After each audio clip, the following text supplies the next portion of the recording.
Hello and welcome friend, मैं हूं मुजफ्फर चौधरी और आप देख रहे हैं हमारा यूट्यूब चैनल परफेक्ट रिएक्शन। इस वक्त हमारे साथ दो बहुत ही ज़बरदस्त पर्सनालिटीज़ मौजूद हैं।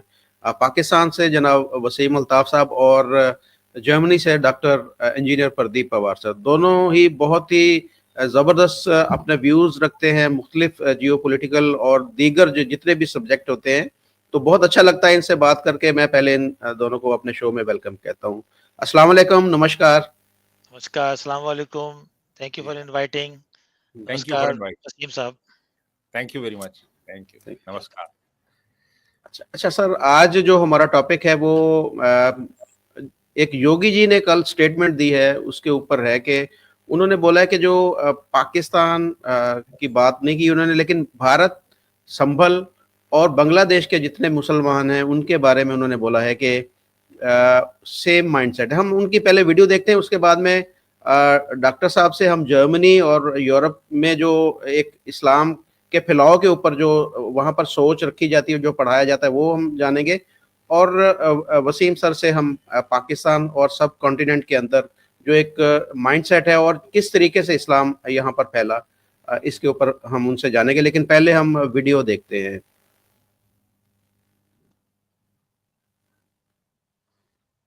500 वर्ष पहले बाबर के एक सिपह सालार ने जो कुंभ अयोध्या में किया था, जो काम संभल में किया था, और जो काम आज बांग्लादेश के अंदर हो रहा है, तीनों की प्रकृति, तीनों का डीएनए एक जैसा है। उन्हीं की जो जीन्स है वे आज भी हैं, जो जाति के नाम पर राजनीति करके सामाजिक ताने बाने को छिन्न भिन्न करने का प्रयास कर रहे हैं। अगर कोई ये मानता है कि वो बांग्लादेश में हो रहा है, तो यहां भी बांटने वाले तत्व उनके लिए बेट बन करके खड़े हो रखे हैं, पहले से खड़े हैं। वे समाज के सामाजिक ताने बाने को छिन्न भिन्न कर रहे हैं, आपको बांट करके फिर काटने का और कटवाने का पूरा इंतजाम भी कर रहे हैं। ये जोड़ने के कार्य को अगर हमने महत्व दिया होता,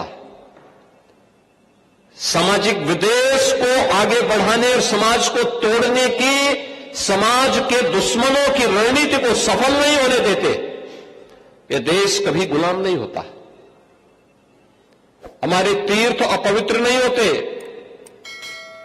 चंद मुट्ठी भर आक्रांता आकर के भारत को पद्दलित करने का दुस्साहस नहीं कर पाते। भारत के वीर योद्धाओं ने रौंद डालते, लेकिन हमारी आपसी एकता में बाधा पैदा करने वाले लोग वे सफल रहे। और उन्हीं के जो जीन्स है वे आज भी हैं, जो जाति के नाम पर राजनीति करके सामाजिक ताने बाने को छिन्न भिन्न करने का प्रयास कर रहे हैं। दुश्मन बगल के देश में किस प्रकार का कृत्य कर रहे हैं, याद रखना। किसी को अगर गलतफहमी हो, 500 वर्ष पहले बाबर के एक सिपह सालार ने जो कुंभ अयोध्या में किया था, जो काम संभल में किया था, और जो काम आज बांग्लादेश के अंदर हो रहा है, तीनों की प्रकृति, तीनों का डीएनए एक जैसा है। गलतफहमी में मत रहना। अगर कोई ये मानता है कि वो बांग्लादेश में हो रहा है, तो यहां भी बांटने वाले तत्व उनके लिए बेट बन करके खड़े हो रखे हैं, पहले से खड़े हैं। वे समाज जी तो दोस्तों, 2025 में मिला है आपको एक शानदार मौका गेम के जरिए पैसा कमाने का। मेल के प्लेटफॉर्म पर आएं और आप यहां से गेम भी खेलें और बेशुमार पैसा हासिल करें। प्रेडिक्शन करें, प्रेडिक्शन में आप बेशुमार पैसा भी कमा सकते हैं। जो इस ऐप का जो लिंक है वो डिस्क्रिप्शन में दिया गया है, वहां से इसको डाउनलोड करें। मेरा प्रोमो कोड जो है वो परफेक्ट आर इस्तेमाल करके आप 100 रुपये का डिपॉजिट करके 70,000 रुपये तक का बोनस हासिल कर सकते हैं और घर बैठे पैसा कमाएं। तो पैसा कमाएंगे और उसको विड्रॉ करना बिल्कुल आसान है। इजी पैसा, जैज़ कैश और अपने बैंक अकाउंट के ज़रिए आप पैसा विड्रॉ भी करवा सकते हैं। तो देर किस बात की है, ये मौका बार बार नहीं आएगा और इस मौके का फ़ायदा उठाएं और लिंक जो है डिस्क्रिप्शन में दिया गया है, वहाँ से गेम को डाउनलोड करके इसको डिपॉजिट करके फौरी तौर पर पैसा कमाना शुरू कर दें। जी डॉक्टर साहब, आपने ये उनका स्पीच सुनी। एक देखिए, एक माइंडसेट तो है यहाँ पर जो पाकिस्तान के अंदर भी। अभी हाल ही में मैंने एक वीडियो शायद आपने देखी हो, मैं गया था वहाँ पर, और जितनी नफरत उस इलाके के अंदर पाई जाती है अभी भी हिंदुओं के खिलाफ, तो उससे तो यही लगता है कि जो ये बात कर रहे हैं योगी जी के, इन्होंने हालांकि पाकिस्तान का नाम नहीं लिया इसमें, भारत और बांग्लादेश का नाम लिया, और लेकिन हमें देखने में ये मिलता है माइंडसेट तो सेम ही है। वही माइंडसेट है जो बांग्लादेश के अंदर वो हिंदुओं के खिलाफ हो रहा है, वही पाकिस्तान के अंदर भी है। हालांकि कुछ एरियाज ऐसे हैं कि जहां पर ये चीज नहीं है, लेकिन मोस्टली जो जनूबी पंजाब और सिंध का जो इंटीरियर इलाका है वहां पर ऐसे ही काम चल रहा है। तो एक डॉक्टर साहब, आपसे मैं ये जानूंगा एक माइंडसेट के बारे में। दूसरा, यूरोप के अंदर आप हैं, तो यूरोप के अंदर क्या पढ़ाया जाता है, क्या समझा जाता है कि 1947 से पहले जिस तरह इस्लाम का फैलाव हुआ और उसके नतीजे में एक एक इस्लामिक स्टेट पाकिस्तान वो भी बनी, तो 47 से पहले का इस्लाम का फैलाव और पाकिस्तान बनने के बाद में अब की जो सूरत हाल है सब कॉन्टिनेंट की, खासतौर पर इंडिया की, इसके ऊपर क्या वो सोच रखते हैं और क्या वो उनके यूनिवर्सिटी और कॉलेज में वो पढ़ाया जाता है इस बारे में? जो योगी साहब ने बोला है उसमें उनका एक आक्रोश या उनका एक गुस्सा नजर आ रहा है कि इतने सालों के बावजूद भी, इतना उनका एक कम्युनिटी का इतना काम करने के बावजूद भी वो लोग वो मेन स्ट्रीम में नहीं आए हैं। यानी अगर आप पूरे हिंदुस्तान के मुसलमानों को बोलो कि वो ऐसे हैं, ये गलत होगा, है ना। उसमें से एक तबका है काफी, और वो तबका छोटा नहीं है, ये भी लोग मानते हैं। और उसमें से ऐसे भी बहुत हैं जो बिल्कुल फेथफुल हैं सरकार के, और बहुत अच्छी तरह लोगों के साथ रहते हैं। और मैं उनसे पर्सनली बहुत लोगों से मिला हुआ हूँ। जो जो ये बात आपने पूछी है कि यूरोप में इसको किस तरह से देखा जाता है, मुझे आज 45 साल और 10 महीने हो गए हैं, और आज मेरा जन्मदिन भी है। मुबारक हो आपको। Thank you, thank you. या मैं यहाँ का निकोलाउस माना जाता हूँ। और इतने सालों में, क्योंकि मैं एक टेक्निकल बैकग्राउंड से था, तो इस टॉपिक के ऊपर या इस धारा के ऊपर मेरा कोई दिमाग नहीं गया, और ना ही मैंने इसको स्टडी करने की कोशिश की। और अभी रिटायरमेंट होने के बाद मैं जब इस कॉन्ट्रैक्ट में आया हूँ, तो मुझे पता लगा कि यहाँ पर करीबन 11 यूनिवर्सिटीज में इंडोलॉजी पढ़ाई जाती है। उसमें वो 5 साल का डिप्लोमा है, और उसमें कल्चर, रिलीजन, लैंग्वेज, बिजनेस और हेरिटेज। और उसमें ये सिर्फ इंडिया नहीं है, उसमें वो अफगानिस्तान को बीच में लेते हैं, सौराष्ट्रियन ईरान का हिस्सा जहाँ से ये टाटा फैमिली आई है, पाकिस्तान का, श्रीलंका, नेपाल, भूटान सबको लेके आते हैं। लेकिन मेन स्ट्रीम उसमें इंडिया ही है। तो ये कुछ दिन पहले ये जब डिस्कशन हुआ तो मुझे भी इनवाइट किया गया, तो बहुत चीज़ों का मुझे नहीं मालूम था। मैं कमिट करता हूँ कि मुझे हर चीज़ जी। का नहीं मालूम है, और हर चीज़ का मुझे मालूम होना भी नहीं चाहिए। इतने हम वो नहीं है। टेक्निकली में आप फिज़िक्स, केमिस्ट्री की मुझसे बात कर लीजिए, मैथमेटिक्स की, मैं वहाँ सबके जवाब दे सकता हूँ। इस मामले में मैं कमज़ोर हूँ। तो उन्होंने जो बातें कही हैं, वो कहते हैं जी spreading of Muslim culture, religion, doctrine in India before 47 and after 47, ये टॉपिक था इसका। ये करीबन 30 मिनट का, 35 मिनट का स्ट्रीम किया था रेडियो ने, या रीजनल रेडियो प्रोग्राम। उसमें चोपड़ा साहब अच्छे प्रोफेसर हैं, उन्होंने आके बोला। तो मैं आपको कुछ हाइलाइट्स बताता हूँ। वसीम साहब तो हिस्ट्री में ले जाएंगे, और मैं वो टॉपिक छोड़ देता हूँ। मैं आपको 47 के थोड़ा सा और उसके बाद का सिनेरियो बताता हूँ। 47 से पहले हम सब सुनते आ रहे हैं, बाबर, ये तैमूर लंग और ये टर्किश और सेंट्रल एशियन, इन्होंने तलवारें उठाई और लोगों को गले काटे, और उनको सलवारें पहना दी ना। और उसका इल्जाम है पाकिस्तान वाले अभी भी, वो हारे हुए मुस्लिम अभी भी सलवारें पहनते हैं, है ना। वो उसके ऊपर भी यहाँ पर महाराज रंजीत सिंह ने ही बोला था। महाराज रंजीत सिंह जब लोगों को धक्के मार के बाहर निकाला और मुसलमानों को, मुगलों को वहां से हराया, तो उसने भी उनको, लोगों को सलवारें पहनाई थी। कहता है ये हारे हुए लोगों को सलवार पहनाना जो है, ये एक निशान होती है। चलो ये तो लाइट नोट पे मैंने बोला है। वो कहते हैं कि इसका एक पहलू जो है, इंडियन जो सब कॉन्टिनेंट है, पाकिस्तान तो इस्लामिक स्टेट बन गया, उसके बाद जो इंडिया में, जो भारत में मुसलमान रह गए हैं, उनकी उनका इजाफा हुआ, वो कैसे एक रेडिकलाइजेशन में आए, उसका उन्होंने एक ने जो प्रोफेसर साहब है, जो अपने मिस्टर फिशर हैं, वो हाइडेलबर्ग यूनिवर्सिटी में पढ़ाते हैं, वो कहते हैं कि इन तलवारों के बाद एक मुहिम और आई, जो बहुत सॉफ्ट मुहिम थी। वो उन्होंने अपना सारा जो डॉक्ट्रिन चेंज कर लिया, वो था सूफियाना अंदाज। वो सूफियाना अंदाज से ये हुआ कि उन लोगों ने पता कर लिया कि मार काट के तो हम लोगों को मुसलमान नहीं बना सकते, तो तब पूरा हिंदुस्तान हमें मारना पड़ेगा। तो हमें एक सॉफ्ट कॉर्नर था। ये ग्रीस में स्टार्ट हुआ, जहां जहां मुस्लिम गए हैं, ये उनके पीछे पीछे आते रहे हैं। इसकी हिस्ट्री भी है ना। अब जलालुद्दीन की आप बुक पढ़ लीजिए, जिसने स्वॉर्ड ऑफ इस्लाम लिखा है, उसके अंदर उसने इसका बयान भी दिया है। तो उसने बोला है कि जब ये यहाँ आए हैं, इंडिया में आए हैं, भारत में, तो इन्होंने वहाँ की लैंग्वेज जो थी, पता था कि इंडिया वाले लोग तबला, ढोलकी और छैने बजा के हर चीज को, अपने भजन भी गाते हैं।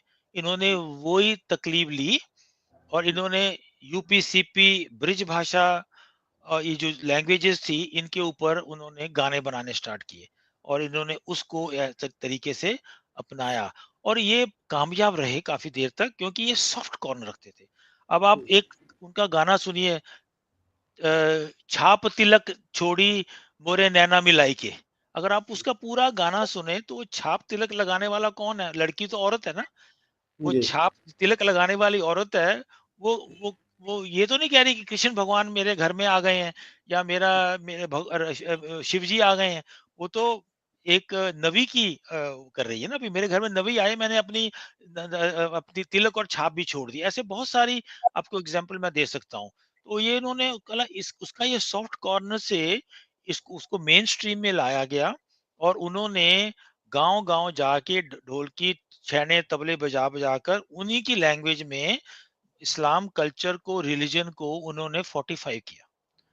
और ये अ, इंडिया में आप किसी भी हिस्टोरियन से पूछ लो, उसको ये इसके दिमाग में ये बात ही नहीं है। ये यूरोप में पढ़ा रहे हैं। तो मुझे पढ़ के इसका बड़ा हैरानी हुई कि ये इंडिया में इतनी यूनिवर्सिटीज़ हैं, जहाँ पर इस्लामाइज़ेशन की स्प्रेडिंग के ऊपर बातें होती हैं। इस टॉपिक के ऊपर उन्होंने नहीं है, क्योंकि ये लोगों ने अपने आप को गरीब नवाज कहना स्टार्ट कर दिया।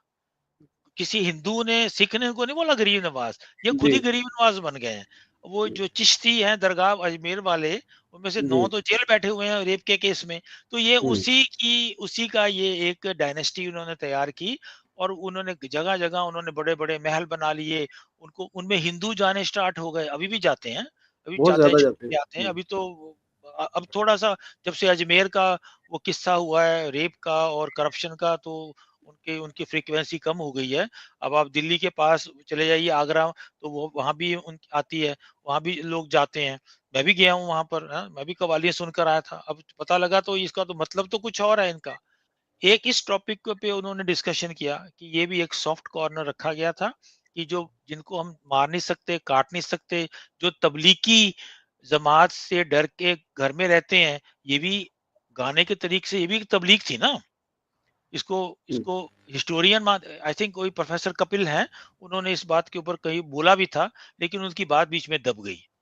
सेकंड, जो स्प्रेडिंग ऑफ इस्लाम जो है, उसमें ये शेरो शायरी का भी एक बड़ा है ना। उर्दू लैंग्वेज जो थी, जो हिंदुस्तानी से तोड़कर मिसी गई, उसको as a language of culture माना गया, जबकि हिंदुस्तान में संस्कृत कल्चर लैंग्वेज थी। उसको मेन स्ट्रीम में लाया गया, बड़े बड़े मुशायरे कंडक्ट किए गए। और तीसरा एस्पेक्ट जो है, वो एजुकेशन। अगर आप हिंदुस्तान का पहला एजुकेशन मिनिस्टर देखिए, वो कौन था? मौलाना आजाद था ना। वो कौन था? जी एक मजहबी आदमी। मौलाना क्या हो गया? और मैंने थोड़ा रिसर्च भी किया, मौलाना साहब डॉक्टर कहाँ से बन गए, आज तक मुझे नहीं पता लगा। मैंने इजिप्ट में यूनिवर्सिटी में जाके पता। आप मैं भी डबल डॉक्टर हूँ, डबल पीएचडी की है। मुझे मास्टर के बाद पीएचडी करनी पड़ती है, उनका कोई रिकॉर्ड नहीं है कि उन्होंने कहाँ पर बीए किया, कहाँ मास्टर किया है, और जब इजिप्ट से वापस आए तो डॉक्टर लिखना स्टार्ट कर दिया। तो एजाजी उनको, तौर पर लिखना। हाँ, ना डॉक्टर ऑनर भी नहीं थे वो ना, घर जी। उनके फादर जो थे उन्होंने उनको घर में पढ़ाया लिखाया, जो भी कुछ किया है। He was not even a Indian, वो तो मक्का में पैदा हुए थे। उनके फादर एक फिलोसोफर थे जो रोटी बाटी कमाने के लिए यहाँ पर आए हैं। उसके ऊपर कभी टॉपिक कर सकते हैं, मैंने उनके बारे में बहुत लिटरेचर इकट्ठा किया।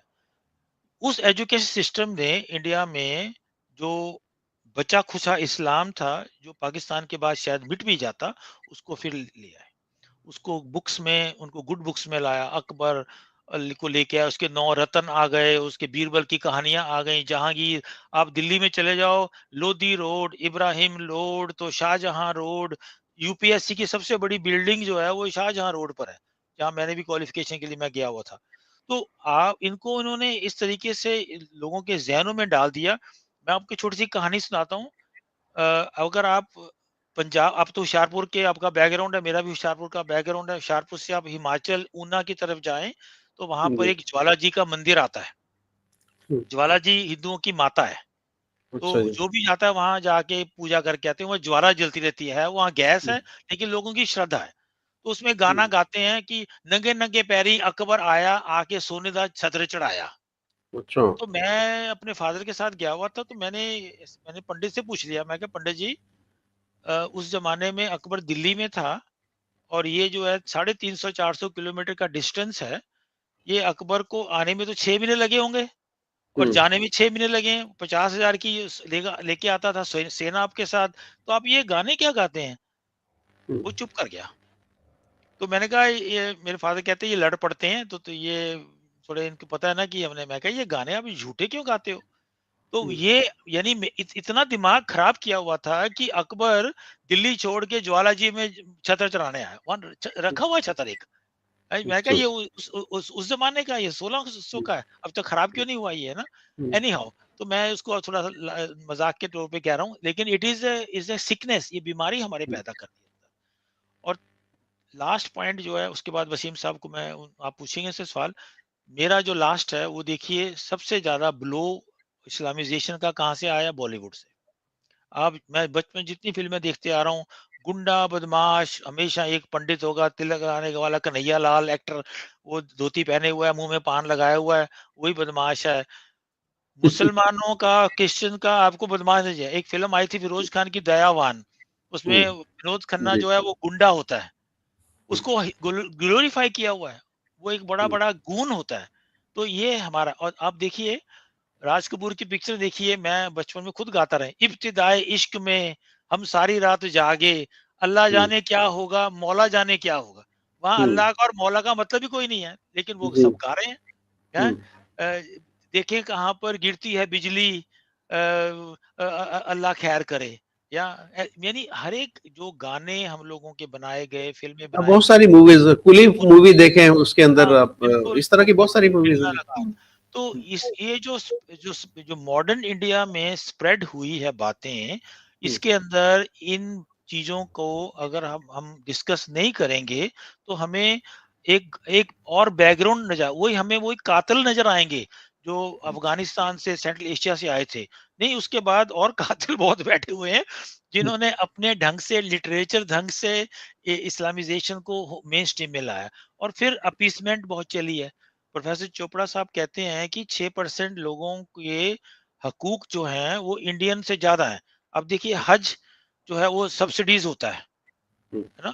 दिल्ली एयरपोर्ट एक्स्ट्रा बनाया, उसका हज जी। टर्मिनल नाम रखा है। जो मौलवी हैं उनको तनख्वाहें मिलती हैं, पंडित को नहीं मिलती। और जो मंदिर हैं वो कंट्रोल के अंदर हैं। तो ये एक स्लो पॉइजन जो देते रहे, अभी उसका रिजल्ट निकल रहा है। जो योगी साहब ने जो बोला है, ये गलत नहीं बोला है।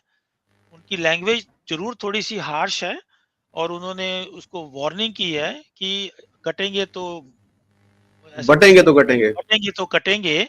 और हम्म, वो निशाना जो है, वो उन मिलिटेंट मुस्लिम्स को है इंडिया में, जिन्होंने ये रहता फैलाया हुआ है। अब बॉम्बे में हम्म, जो, महाराष्ट्र में जो हुई थी, वहां पर हम्म, बोर्ड के अंदर उन्होंने 17 शर्तें रखी हुई हैं। केजरीवाल कहता है जब हम आएंगे तो सारी मान लेंगे।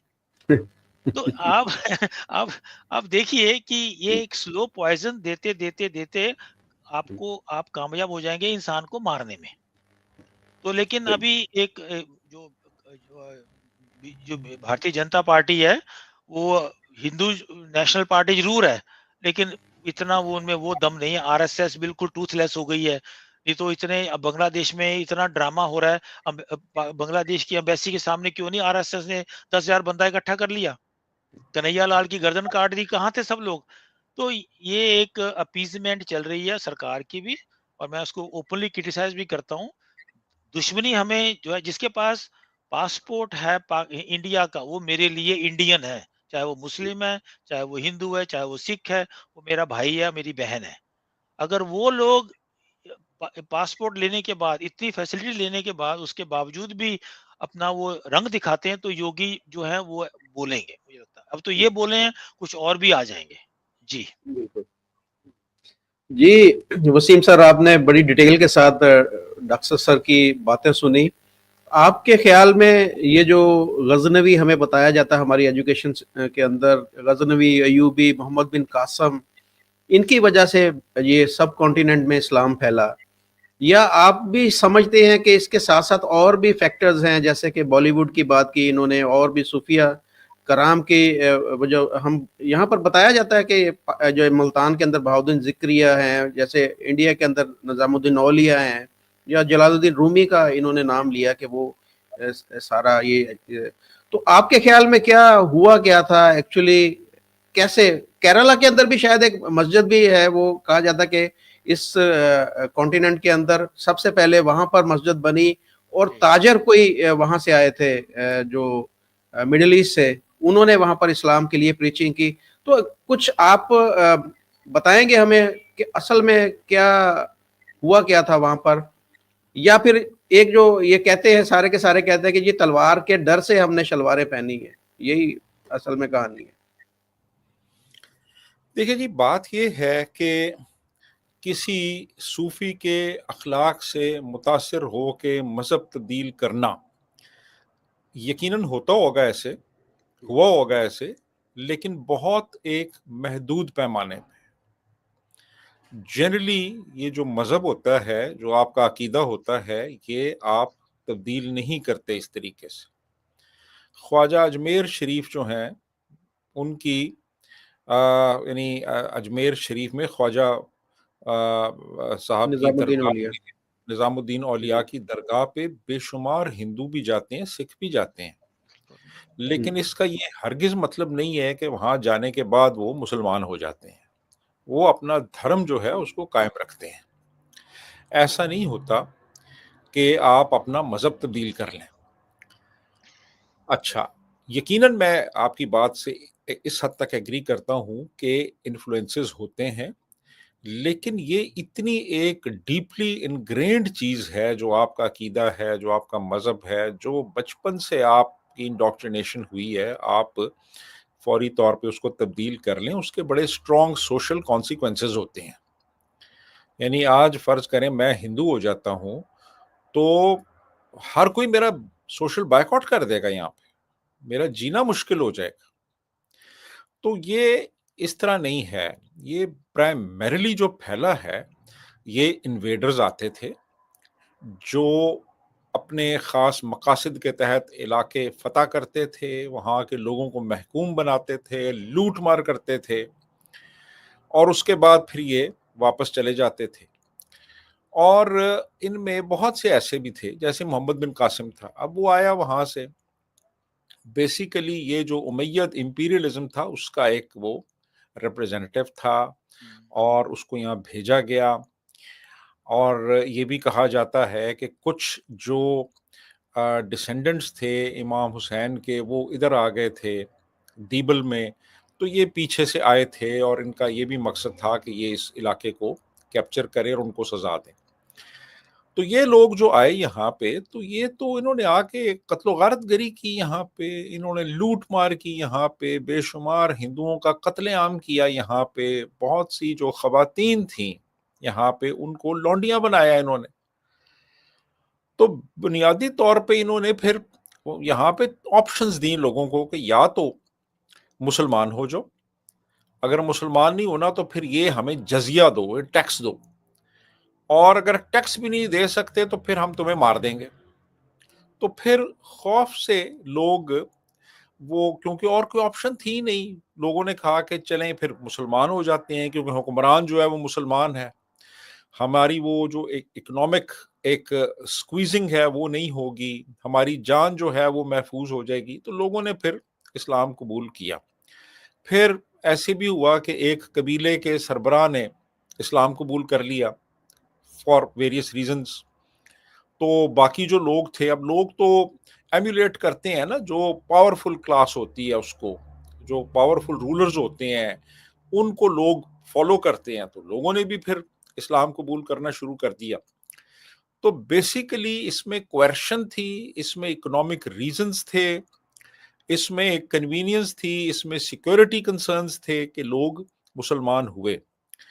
ये जो सूफिया वाला जो मामला है ना, ये बहुत महदूद पैमाने पे हुआ होगा कि किसी सूफी की टीचिंग्स के मुताबिक किसी ने इस्लाम कबूल किया, लेकिन प्राइमरीली फैक्टर्स वही हैं, कोएर्शन और इकोनॉमिक बेनिफिट्स, अपॉर्चुनिटीज, और जो पावरफुल तबके हैं उनकी एम्यूलेशन, बस। जी मुजफ्फर तो साहब। सर इसमें थोड़ा सा मैं आपसे माइंडसेट की जो बात की है योगी जी ने, कि माइंडसेट एक जैसा ही, जितने मुसलमान हैं उनका डीएनए एक है और उनका माइंडसेट भी एक है इस खित्ते के अंदर।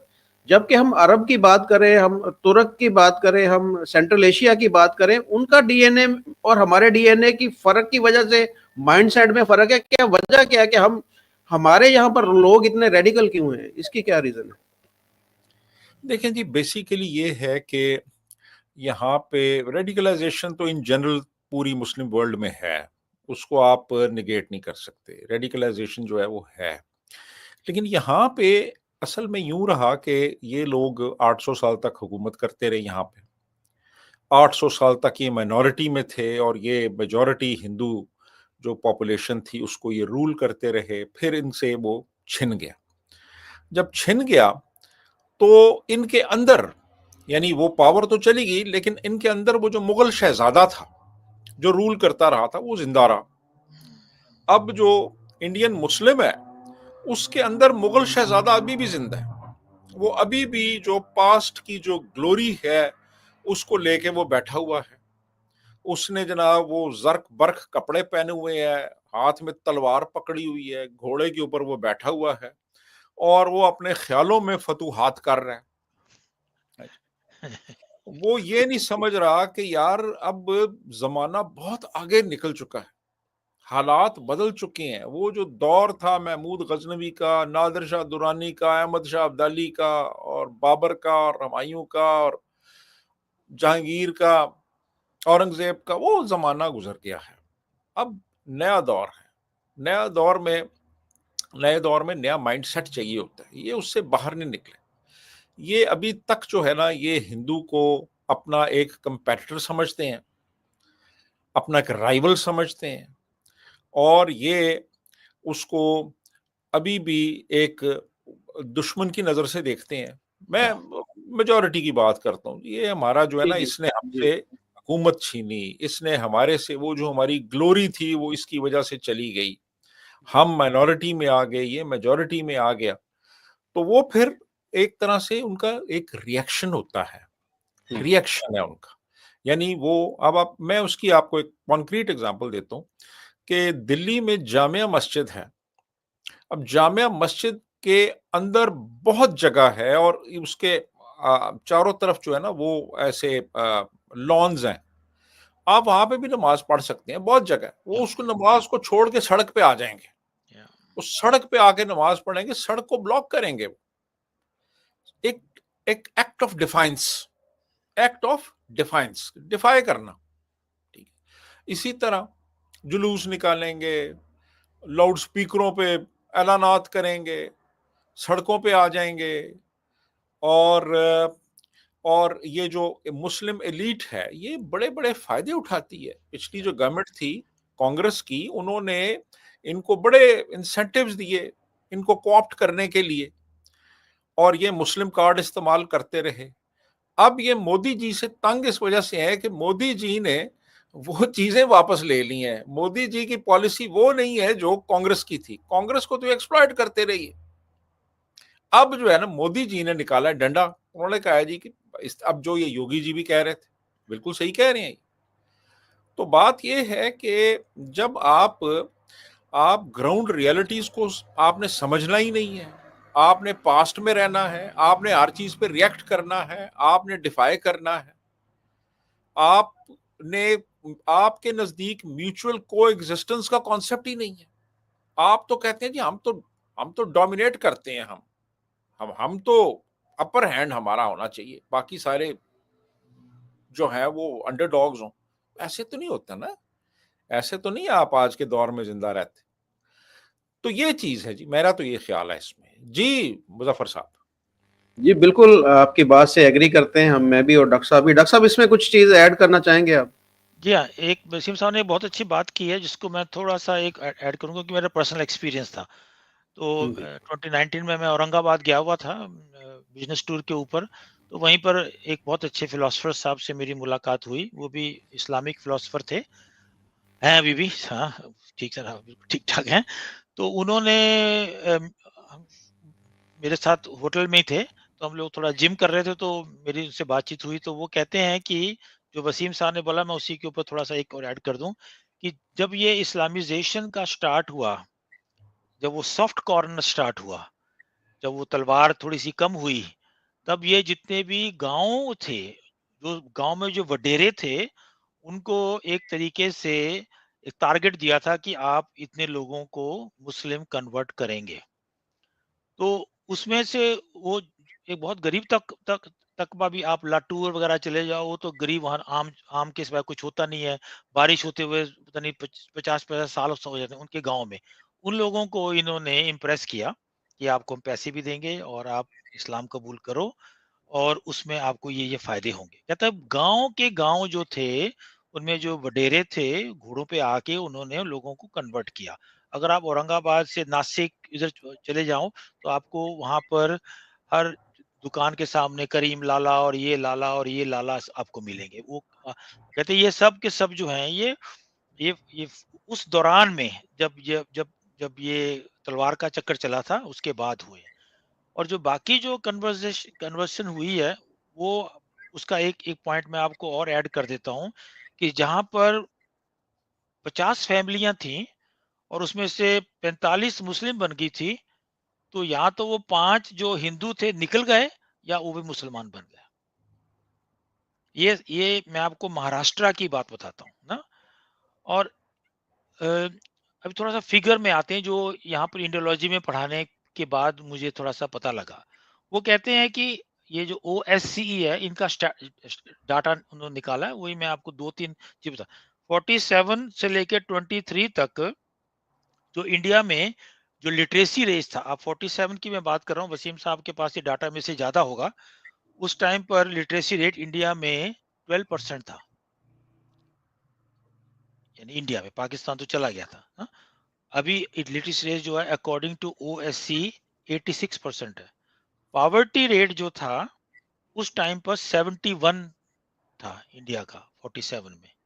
आज 23 में, यानी आज का 24 का डाटा नहीं अभी आया, जब आएगा उसमें बात करेंगे, 4.5 है। और आप ये देखिए जो लाइफ रेट था हिंदुस्तान में उस टाइम पर, जब नेहरू साहब प्राइम मिनिस्टर बने, 32 साल लाइफ टाइम होता था आदमी के जीने का। आज 71 ईयर्स हो गया। और इसमें इन्फ्लेशन चले जाइए आप, उसमें पीएमआई जो प्रोडक्शन मैन्युफैक्चरिंग इंडेक्स है, वो 16 से 59 चला गया। ये डाटा मेरे पास भी है। इन सब की प्रोसेस और प्रोग्रेस होने के बावजूद भी एक तबका जो है अभी तक वो कामयाब नहीं हुआ इंडिया में। ये बात यहाँ पर यूरोप में किसी को समझ में नहीं आती कि why they are not participating in this field of development. जी बिल्कुल, बात तो सही है। ये एक अफ़सोसनाक अमल है। हम यहाँ पर पाकिस्तान में बैठ के तो हम क्रिटिसाइज़ करते हैं कि जी इंडिया में मुसलमानों के साथ ये हो रहा है, वहाँ पर ज़ुल्म हो रहा है, ज़्यादती हो रही है। इस तरह की चीज़ हमारे मीडिया और बाकी यहाँ के हमारे पॉलिटिशियन ये करते रहते हैं। लेकिन असल में फैक्ट्स क्या है, किस वजह से वो सारी चीज़ों से पीछे हैं, उनको मेरे ख्याल में डीपली देखने की ज़रूरत है कि मुसलमान हमेशा से एजुकेशन से पीछे रहे इंडिया के अंदर, अगर मैं गलत नहीं हूँ तो। ये भी एक अलग से भी डॉक्टर साहब हमें इसके फिगर्स मेरे ख्याल जानने की ज़रूरत है कि मुसलमानों के अंदर लिटरेसी रेट कितना है। ये भी अगर देखा जाए तो मेरे ख्याल में इलिटरेट जो मुस्लिम है वो ज़्यादा होंगे बाकी जो वहाँ के लोग हैं उनसे। तो ये मैं आपको बताता हूँ कि इंडिया में इस वक्त 12% इलिटरेट मानी जाती है। जी। करीबन 300 मिलियन के करीब लोग इंडिया में जो स्कूल नहीं जाते। उस 300 मिलियन में से 80% मुस्लिम्स हैं और यही वजह है। उस 80% में से 90% जो है वो बच्चियां हैं, बेटियां हैं हमारी। इस पे अगर तो कभी वसीम साहब के जी। साथ बैठ के इस स्टडीज के ऊपर इसको एनालाइज करूंगा, मैं भी करूंगा, मैं भी एकेडमिक आदमी हूँ, तो थोड़ा सा और डाटा लेके आएंगे, फिर इसको एनालाइज करेंगे। किसी और को भी आप बुला सकते हैं ताकि 4 व्यूज आ जाएं। जो यूरोप में रहने वाली जो वेस्टर्न यूरोप की व्यूज हैं, उसमें इनकी जो व्यूज हैं वो शायद इंडिया के फिलोसोफर्स के साथ डिफर करती होंगी और 100% ऑफ पाकिस्तान के जो थिंक टैंक है उससे डिफर करती होंगी। लेकिन एट द एंड मुझे लगता है कि we all have the right to say कि ये तबका जो है, जो मुस्लिम तबका जो इंडिया में है, पाकिस्तान का नाम नहीं लूंगा, वहां तो अभी बुरी हालत है, इनको पूरी फैसिलिटीज हैं। 14 साल की उम्र तक आप स्कूल जा सकते हैं, आप कॉस्ट फ्री आपको एजुकेशन मिलती है, खाना मिलता है, सब कुछ है। लेकिन वो छोटे से बच्चे को पकड़ के ले जाते हैं मुर्गी खाने में, चल तू सारा दिन बकरियां काट, मुर्गियां काट, है ना? ये मेरी आंखों देखी बातें हैं। जी, बड़ी बिल्कुल। मुश्किल से तो हमने हमारे घर के नीचे जो दर्जी है उसको डांट डांट के मेरी माँ ने बोला पैसे मैं दूंगी, बच्चों को पढ़ा दो। चलिए, बहुत शुक्रिया सर आप दोनों का। ये तो इतना वसी टॉपिक है, इसके ऊपर पूरा दिन भी बैठे रहें तो मेरे ख्याल में बातें खत्म नहीं होंगी, लेकिन हमने कोशिश की है कि ये सारी चीजें आपके सामने रखें कि किस तरीके से असल में हिस्ट्री क्या है। वसीम साहब ने और डॉक्टर प्रदीप साहब ने इसके ऊपर बड़े अच्छे तरीके से रोशनी डाली। तो आप दोनों का सर बहुत शुक्रिया। उम्मीद करता हूँ आइंदा भी बात होती रहेगी। Thank you very much. Thank you. Thank you very much.